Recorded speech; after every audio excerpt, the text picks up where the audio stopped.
Hi, welcome to Gary's Grow Your Own Food.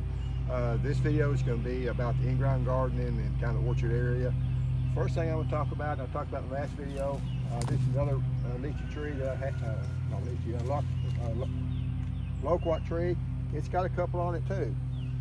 They shouldn't be here because we did get down to 15 degrees and the fruit freezes at 28 and the blooms freeze at 26. So, but you know, if you got your loquat trees, you might check them. There's not, you know, most of them died. 99% of them died probably, but there are a few that survived. Now, the other thing is I've got my potatoes planted. They've come up and they're looking good. And just go through and weed it, get the weeds out of them. Pear tree has bloomed out.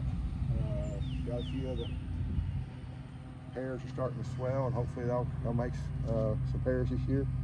We don't get any freezes like we did last year, or a freeze like we did last year. This pear is a later one. Got me a little concerned, but that was coming out at the same time. You do need the pears to come out, bloom at the same time to cross-pollinate. They make a lot better crop. This loquat's even got some on it too.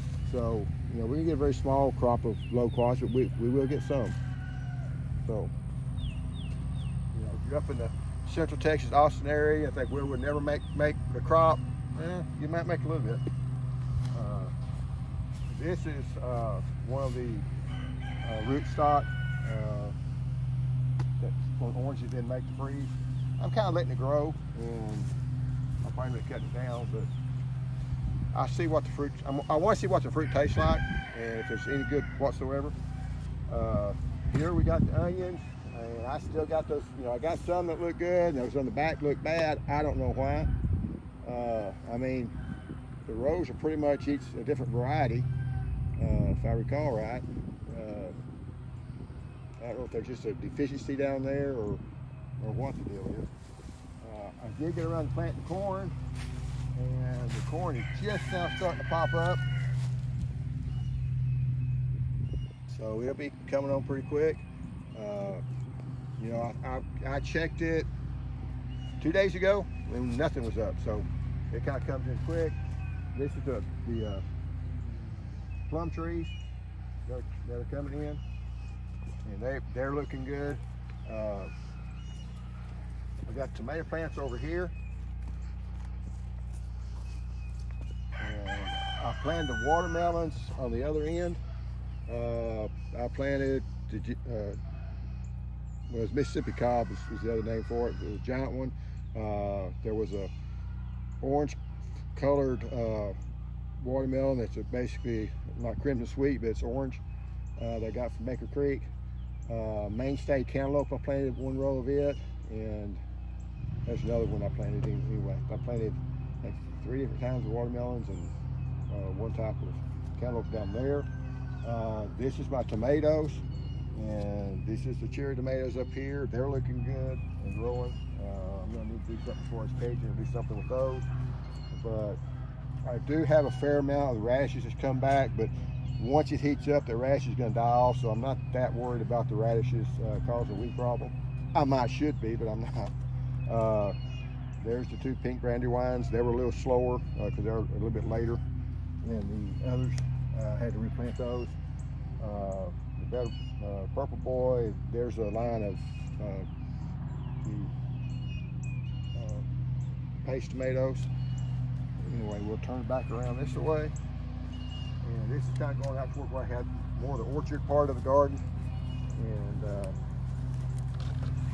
this is the peach tree it never has made. I've never made a peach off of it yet, but this year it's got a lot of blossoms on it. So, you know, I almost cut it down. You know, it's this big of a tree it hadn't made yet. But, you know, I gave it one more year and maybe it'll pay off. This is another one of the peach trees that hadn't made. This got peaches on it, and I need to thin them out.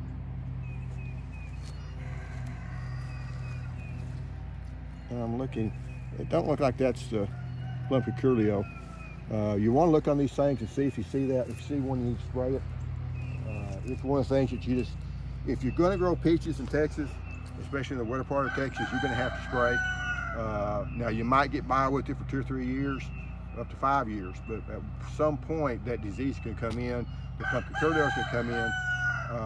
Now, if you're up maybe central Texas, the western part of central Texas, you might be able to get by with it with just some damage, but I'm in southeast Texas, we get 50, 60 inches of rain every year, and we get a dew every morning. So, you know, I know when I was in town, I got by with it, I think, for 3 years, didn't have to spray at all, and then that 4th year, you started seeing it come in.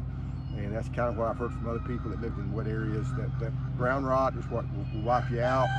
And, you know, you just have to make up your mind at that point, do you want the peach trees or do you want to spray?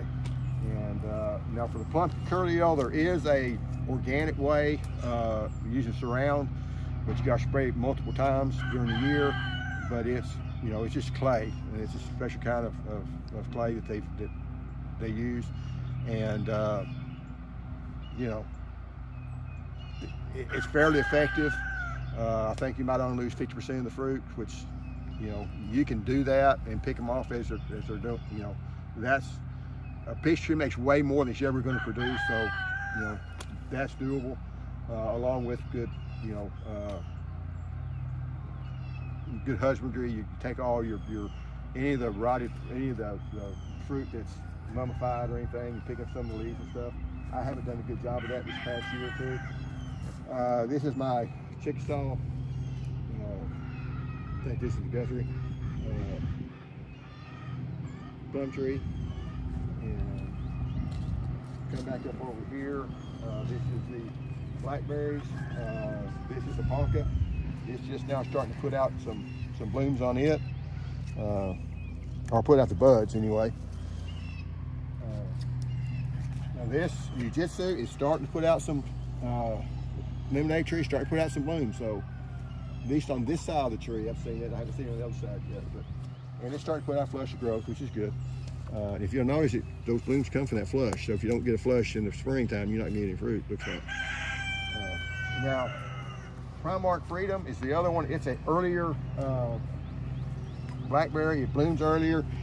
Here is one of the Prima-canes, and it's very, like I say, it makes a very sturdy cane. There's the blooms on it.